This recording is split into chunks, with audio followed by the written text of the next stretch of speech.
Somebody call the fire brigade cause Chicago's heating up, baby. Welcome back to Fog Entertainment. We're here with another review and we're straight in with the aftermath of a dead federal agent. Fick and Tommy are cleaning the mess up. Fick whips out the tracker that he had in his car. He's like, they planted it on the fucking inside, man. So yeah.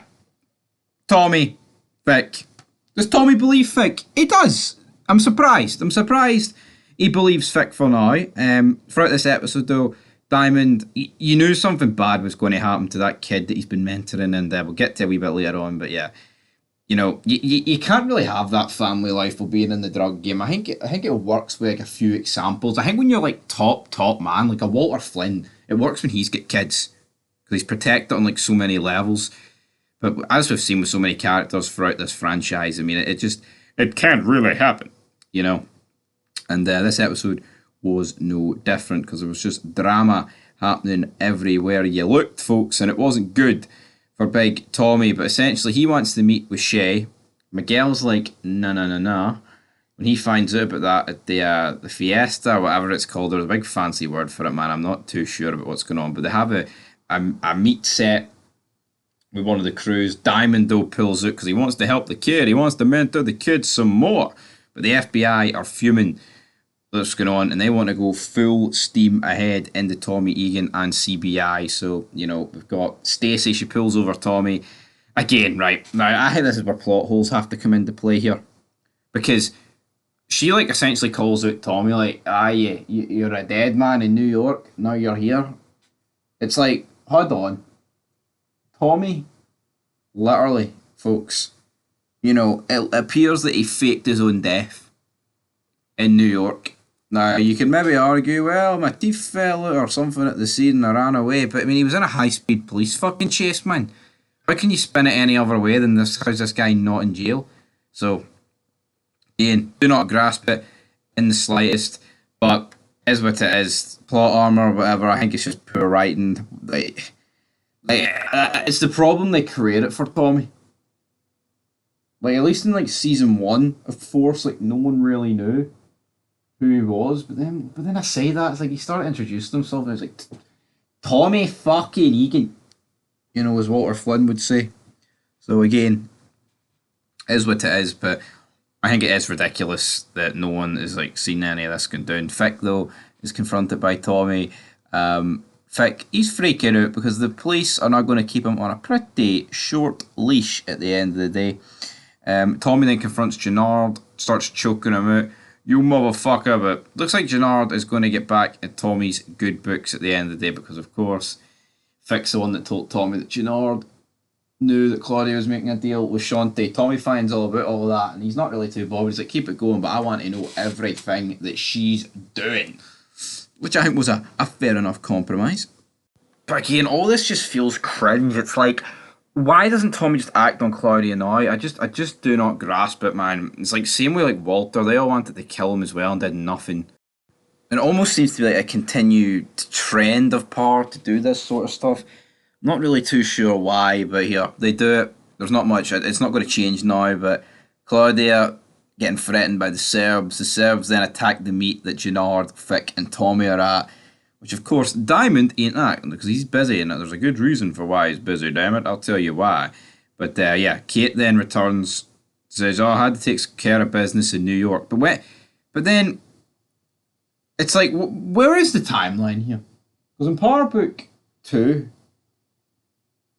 right, she tells Tyreek that she knows about her grandson.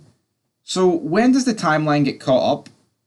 I mean, I'm all for timelines, but you can't be doing what Power does, and I feel like it's a whole humbo jumbo like at this stage of the day. But D-Mac, he's up in that facility still.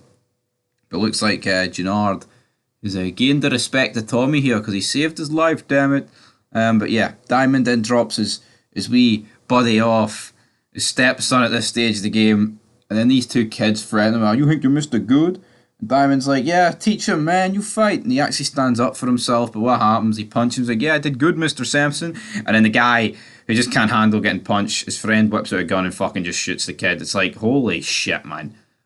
It's like, if there was ever a scene that probably summed up Chicago as much as this. Oh man, yeah, an absolute disaster. But yeah, it just shows you though if Diamond came over and diffused the situation straight away, he wouldn't have been killed. It was sad. Diamond seen it coming, and he actually felt for this kid. I felt for this kid. It was a sad scene. I like Diamond. He may be like a leader of a big dangerous drug gang, but he is like a straight shooter. He is. He's a good human being. The kid gets shot. He gets shot in the heart, man. When you get shot in the heart, you've got no chance. Unless you're a ghost, because a lot of people seem to think he's alive. The mother then shows up, blames him, Diamond for this. I mean, it's not even his fault. But again, she did say that you hang around with my boy, I might get him killed. It had nothing to do with CBI. It was just he was getting bullied and one of them had a gun. I mean, that's pretty much it. Tommy makes things good with Shay.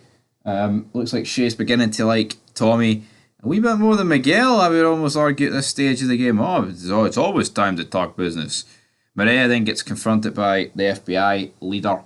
So he's like, oh, Tommy's a bad, bad man. You got to stay away from Tommy. Vic Flynn then admits to them that Tommy was the one that killed the agent. Again, how can Tommy come back for this? Like, what amount of fucking plot armor's going to save Tommy for this? Mental to say the least. And then the father tells the parole officer, Diamond's a drug dealer, and he also got my son killed. You've got Diamond, he's pouring drugs and money over himself. I'm a fucking drug dealer that gets kids killed. Oh yeah. Tommy then confronts, like, oh, you've got to do better. You've got to do better, big man. You've got to do better than this. You've got to do it. Tommy also found out that it was a rat, had to be in the organisation. And I think he might have thought it was Diamond here.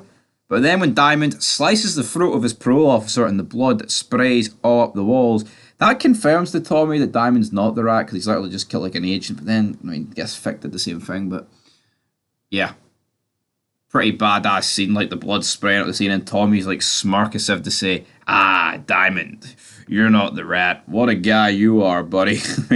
That's pretty much what this said. So yeah, guys, that's what we're going to leave this review. I think this one was better than the last couple, that's for sure. I think, remember someone commented to me that like Power has this gimmick where they like to make episodes 3, 8 and the finale feel the most important, and I think there is a decent enough trend to that.